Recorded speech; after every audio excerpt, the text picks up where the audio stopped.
الرحيم والصلاة والسلام على سيدنا محمد وعلى آله وأصحابه أجمعين أما بعد اس کانفرنس کے صدر محترم مولانا اصغر امام مہدی صاحب اور ہمارے محترم مہمان مکرم شیخ امام حرم مدنی اور رابطہ عالم اسلامی کے نائب جنرل سیکریٹری اور ابوظبی سے آئے ہوئے مہمان خصوصی اور تمام معزز مہمان اور جمعیت اہل حدیث کے تمام ورکرز اور مہمانان عظام، حقیقت یہ ہے کہ ان حضرات کی موجودگی میں اور ان کے بڑے قیمتی بیانات جو کتاب و سنت کی روشنی میں پیش کیے گئے ہیں، مجھ جیسے بے علم کم علم چھوٹے سے آدمی کا یہاں پیش کرنے کا موقع نہیں تھا۔ میں تو استفادہ کرنے کی غرض سے آیا ہوں۔ اس موقع پر میرا کچھ کہنا مناسب نہیں تھا، لیکن میں نے مولانا سے عرض معروض کی، مولانا نہیں مانے۔ آپ کے سامنے جس موضوع کو انہوں نے پیش کیا ہے، ہندوستان جیسے ملک میں جس میں مذہبی اقلیتیں بے شمار ہیں، وہاں ان اقلیتوں کے سلسلے میں اس موضوع کی بڑی اہمیت ہے۔ دوسرے ملکوں کے اندر شاید اتنی اہمیت نہ ہو، اور آپ جس دور سے گزر رہے ہیں، علماء اس سلسلے کے اندر جو کچھ بیان کر رہے ہیں، جس طرح جد و جہد کی جا رہی ہے، وہ چیزیں آپ کے سامنے ہیں۔ اور یہ پیغام دینے کے لیے جو موضوع جمعیت اہل حدیث نے بیان کیا ہے اور اس اجتماع کا رکھا ہے، میں یہ سمجھتا ہوں کہ قطع نظر دیانت اور مذاہب کے آپس میں میل ملاپ اور محبت، جو ہماری ایک قدیمی تاریخ ہے اور ہم اس ملک میں 1300-1400 سال سے رہ رہے ہیں، اس تاریخ کو ہمیں زندہ کرنا چاہیے۔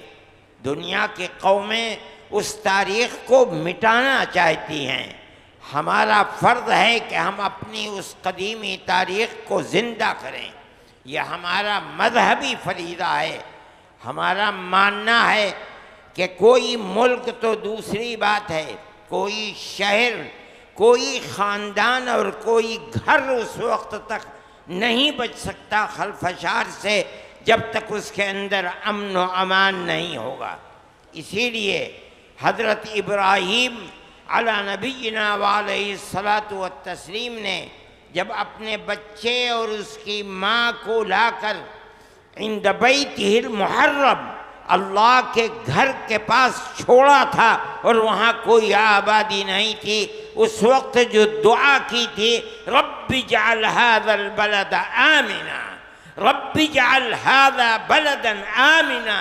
اے اللہ جو آپ نے مقدر فرمایا ہے، جہاں میں آج اپنے بچے کو چھوڑ کر جا رہا ہوں، آئندہ چل کر یہ بلد بنے گا، اس بلد کو امن والا بلد بنائیے، اس لیے کہ دنیا کا کوئی بلد بغیر امن کے،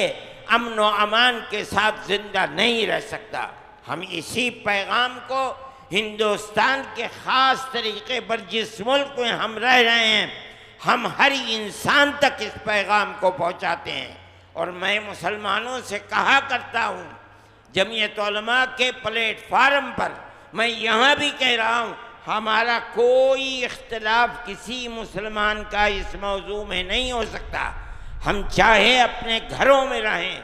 اپنے شہروں میں رہیں، بازاروں میں اپنی دکانوں پر رہیں، یا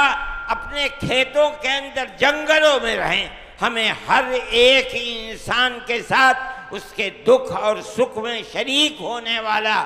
امن کا پیغام دینے والا بننا چاہیے۔ اگر ہم نہیں بنیں گے تو اس کا مطلب یہ ہے کہ اس کی مسئولیت ہمارے اوپر ہوگی۔ آج جس موضوع کے پیش نظر اس اجتماع کو بلایا گیا ہے، میں سمجھتا ہوں کہ یہ اجتماع اس وقت ہندوستان میں اور ساری دنیا کے اندر آپ جہاں چلے جائیں، جس ملک میں چلے جائیں، مسلمان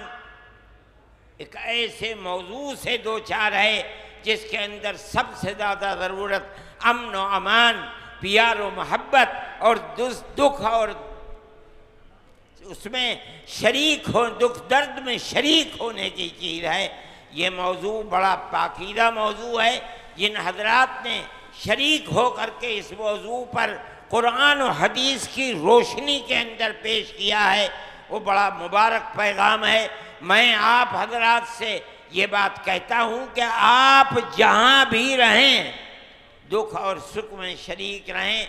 آپ کو بلایا جائے نہ بلایا جائے، اگر آپ کے پڑوس میں کوئی شادی ہوتی ہے کسی غیر مسلم کے یہاں، آپ کو جانا چاہیے، اپنے پیغام محبت کو عام کرنا چاہیے۔ ہم